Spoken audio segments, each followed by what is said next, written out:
네, 한 주간의 연예가 소식 정리해보는 시간 연예가 파일입니다. 백현주 대중문화 전문기자와 함께하겠습니다. 안녕하세요. 네, 안녕하세요. 네, 이상하게 새해 첫날이 되면 열애설이 나오는데 네. 올해의 주인공은 이정재 씨, 임세령 씨였어요. 네, 1월 1일 전날 밤엔 늘 숨고르기를 합니다. 다음 날 뭔가 터지기 때문에 네. 거기에 대한 준비를 해야 되잖아요. 힘을 이렇게 분배하기 위해서 체력도 보강하고 하는데 이정재 씨, 임세령 씨는 참 오랜 시간 열애설과 결혼설에 휩싸였다가 네. 드디어 커플로 1월 1일 새해 벽두를 열었죠. 네, 오래 전부터 열애설이 정말 많이 나왔었는데 많이 이번에 나왔죠. 결정적으로 인정을 하게 된 계기가 어디 있을까요? 아마도 오랜 그 열애설과 결혼설이 있었던 가운데 한 그 매체에서 정말 철두철미하게 취재를 했었고 그랬기 때문에 그 취재 결과에 따라서 어쩔 수 없이 인정하게 된 그런 부분이 있는 거로 당연히 생각하시면 될 것 같고요.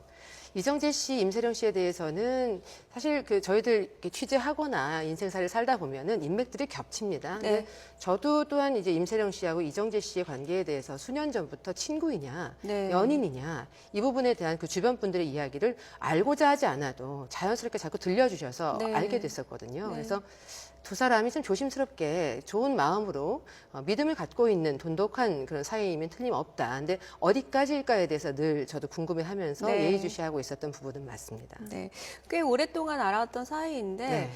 뭐 이번에 나오기로는 뭐 김민희 씨 배우 김민희 네. 씨가 소개를 해줬다 이런 얘기도 나오고 또 소속사 측에서는 아니다 이런 얘기가 나왔는데 네. 어떻게 만나게 된 건가요? 김민희 씨 소개는 아니고요. 정말 김민희 씨 많이 곤란하실 거예요. 근데 네, 인맥이 겹치는 것은 맞아요. 임세령 씨의 그 연예계 인맥 중에 한 사람이 김민희 씨가 맞기도 하고 두 사람이 2005년에 처음 만났단 말이에요. 근데 네. 그 무렵에는 이정재 씨하고 김민희 씨가 연인이었습니다. 그러다 보니까 함께 어울리는 시간이 없었을 수가 없잖아요. 근데 제가 취재한 바에 따르면 제 주변에 있는 취재원들이 이야기를 해주기로는 그 패션 디렉터죠. 스타일리스트라고 하는 게 더 맞을 것 같고요. 네. 생전에는 방송 활동도 많이 했었던 고 우종원 씨가 네. 그 패션 사업도 같이 했었고 사실 이정재 씨 데뷔 전부터 친분이 있는 사이였거든요. 네. 그렇다 보니까는 아무래도 그 임세령 씨도 우종환 씨 등 뭐 정우성 씨 등 같이 친분이 있던 네. 사이였기 때문에 이정재 씨도 자연스럽게 합류를 하게 됐었고 그 가운데 두 사람이 정말 마음을 터놓고 지낼 수 있는 사이가 될 수 있도록 가교 역할을 적극적으로 해줬던 게 우종환 씨라는 이야기를 저희 네. 또 지인이 두 사람을 잘 알고 있는 지인이 이야기를 해주기도 했죠. 네, 일단 김민희 씨는 아니고 어울리다 보니까 뭐 친해지고 가까워졌다 뭐 이렇게 네. 볼 수 있을 것 근데 같은데 두 사람의 그 열애설이 본격적으로 불거졌고 세간의 관심을 받았던 건 2010년 네. 필리핀 동반 여행설 때부터인데요. 네. 두 사람은 아니다라고 그때 펄쩍 뛰었었죠. 친구 이상도 아닌데 왜 이러느냐. 근데 저도 2011년, 12년 무렵에 그 이정재 씨의 지인으로부터 연락을 받은 적이 있었습니다. 네.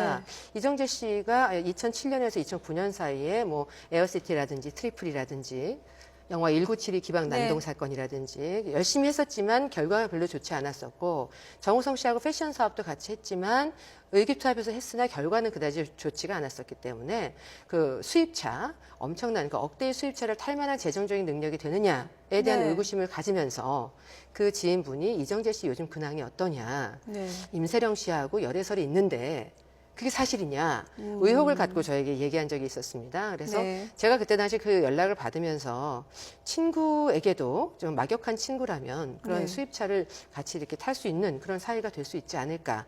혹은 이정재 씨에게도 숨겨진 어떤 재력이 있었지 않았을까. 네. 이렇게 웃으면서 넘어갔던 적은 있었거든요. 근데 그 이후에 또 이제 2012년, 2013년 이 무렵에는 두 사람의 결혼설, 뭐 태길설 이런 거 있었었어요. 네. 또 같이 나왔던 것은 무엇이었냐면은 임세령 씨 같은 경우에는 대상의 임원이잖아요. 대상그룹에. 그러다 보니까는 이정재 씨가 밀어붙이고 그 사랑하는 마음이 있어도 임세령 씨 집안에서 좀 반대가 있다. 또 전 남편 집안이 만만치 않기 때문에 여러 네. 가지 얽혀 있는 그 사회 전반의 정서상 네. 두 사람이 결혼하는데 집안에 반대가 있는 것 같다. 이런 그 이야기까지 들려왔었죠. 아까 말씀하셨지만 2010년에 열애설이 났고 2009년에 사실 임세령 씨가 이재용 전 삼성전자 부회장이랑 네.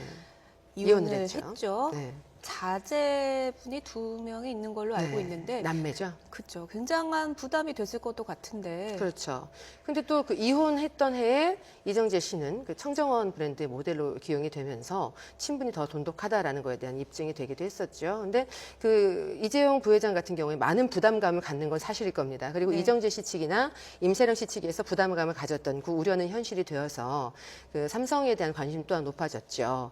하지만 그게 오히려 더 선효과를 축하를 받다라고 해도 과언이 아닌 것이 그 이재용 부회장이 그 연말에 딸의 발레 공연을 관람하기 위해서 예술의 전당을 찾았던 것이라든지 그 아이들을 데리고서 야구 한국 시리즈를 관람했던 것이 뒤늦게 또 화제가 되면서 자녀들에 대한 사랑이 깊은 아버지의 모습, 훈훈한 모습이 또 세간의 주목을 받기도 했어요. 그래서 과거라는 부분에 있어서만큼은 전 남편이었고 전 부인이었던 부분에 있어서만큼은 저희가 굳이 보도를 하지 않아도 세상이 다 알고 있는 부분이기 때문에 많은 부담감을 가졌던 것은 사실이겠으나 피해갈 수 없는, 주목받는 부분에 있어서는 피해갈 수 없는 부분이죠. 지금 계속해서 저희가 화면이 나오고 있는 게 두 사람의 지금 연예 매체가 포착을 한 장면이거든요. 그렇죠. 식사 브런치하는 모습이죠. 예, 이 두 분도 굉장히 조심을 했을 텐데 저 연예 매체는 어떻게 저런 과정을 포착을 하게 되는 건가 굉장히 궁금해요. 두 사람이 같이 이제 동반해서 식사를 하거나 이랬던 외식을 했던 부분에 있어서는 조심을 많이 하지는 않았던 것 같아요. 저도 이제 종종 그 목격담에 대해서 계속 제보를 받아왔었기 때문에 근데 그 식사를 하는 데이트 현장보다도 이정재 씨의 집에서 주로 데이트가 이루어졌던 부분에 대해서는 최초 단독 보도를 했던 그 디스패치에서 철저하게 사전 취재를 완벽하게 했기 때문에 그 두 사람이 결국은 열애를 인정하는 단계까지 가지 않았나. 한 서너 차례 결혼설 열애설이 있었을 때도 아니다라고 했었지만 이번만큼은 인정을 하게 됐잖아요. 근데 남녀의 그런 시작이 언제인지에 대해서만큼은 늘 궁금증이 달리죠. 의문점이 달리는데 그 열애설을 보도를 하고 열애 인정하시는 분들이 늘 소속사를 통해서 본인들이 직접 이야기를 하진 않고 소속사를 통해서 밝힐 때 공식 보도자료에서 늘 최근 들어서 조심스럽게 알아가는 단계다라고 이야기를 합니다. 최근 들어서 알아가는 단계다라고 하기에는 두 사람이 열애설이 너무 오래 왔기 때문에 아무튼 좀 신중한 만남이 이어온 만큼 또 이정재 씨가 또 굉장히 많이 배려를 하는 모습이거든요. 자신은 연예인이기 때문에 주목받는 건 인정하고 받아들이지만 임세령 씨는 아이들의 엄마이고 일반인이니까 좀 자제해달라 이런 당부를 하는 모습을 보면 임세령 씨를 참 많이 아끼고 사랑하는 것을 제가 느낄 수 있습니다. 네, 이번에 열애설이 나오면서 또 하나 나온 얘기가 이정재 씨가 아까도 말씀하셨지만 작품도 잘 안 되고 또 사업을 여러 차례 벌인 걸로 알고 있는데 그게 잘 안 되면서 빚이 굉장히 많아졌고 이거를 또 임세령 씨 측에서 탕감을 해줬다 이런 얘기도 나오고 있어요. 사실인가요? 그 패션 사업을 하고서 좀 안 됐다가 부동산 개발 사업으로 눈을 돌렸고 두 사람이 사업적인 교류가 있었던 건 분명히 맞는 것 같아요. 하지만 결론적으로 이정재 씨 측에서 반박을 하기로는 사실 무근이다라는 거예요. 100억 빚 탕감설에 대해서 궁금해서 물어보시는 것 같은데요. 이정재 씨 측에서는 사실 무근이다. 추측 보도 자제 달라 이렇게 얘기를 했지만 어떤 의혹이었냐면 삼성동에 땅을 매입을 하고 빌라, 고급 빌라를 짓는 과정에서 부동산 개발 사업에 관련된 그 자금을 충당하는 과정에 그 임세령 씨가 많은 역할을 해줬다라는 거 뿐만 아니라 그 시행사, 시공사죠. 동양건설의 부회장을 연결해주는 그 오작교 역할도 했었다. 그러다 보니까 그 여러 가지 뭐 미분양 일도 있었고 했지만 그 100억 원의 빚을 탕감받을 수 있게 됐던 부분도 여러 가지 입김이 작용한 것이 아니냐. 이런 의혹과 함께 세 가지 의혹이 있었어요. 그러니까는 동양이 이정재 씨 시행사에 지급한 대여금 160억 정도에 대해서는 이자를 면제해주기도 했다라든지 동양건설 공사비 180억 정도 미납된 부분에 대해서 그리고 또 이제 시행사 채무액 100억을 손실 처리해준 부분 이제 이런 의혹에 대해서 이정재 씨 측에서는 말도 되지 않는다. 이건 사실 무근이고 이미 공사가 진행되는 과정에서 이미 다 나왔다. 이정재 씨하고 아버지는 손을 뗐던 것이다.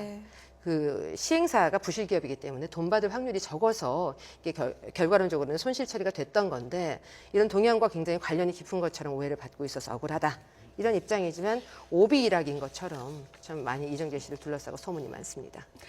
네, 여러 차례 열애설이 나왔던 두 사람이기 때문에 결혼까지 갈 것인가 굉장히 궁금하긴 한데 아무래도 좀 지켜봐야 될 것 같아요. 이정재 씨는 결혼까지 진지하게 생각을 하면서 많은 배려를 하면서 만나고 있고 임세령 씨 역시 마찬가지인 것 같아요. 그러니까 그때 당시에 이제 임세령 씨가 집안에 얘기를 했으나 반대에 부딪혔다 이런 소문이 있었을 때 제 개인적으로 느꼈던 것은 정말 진지하게 순수한 마음으로 만나고 있구나였거든요. 근데 이혼을 했다고 해서 수도승처럼 살 이유는 없죠. 열애하는 모습이 이쁘게 바라봐졌으면 좋겠는 마음입니다. 저는 개인적으로.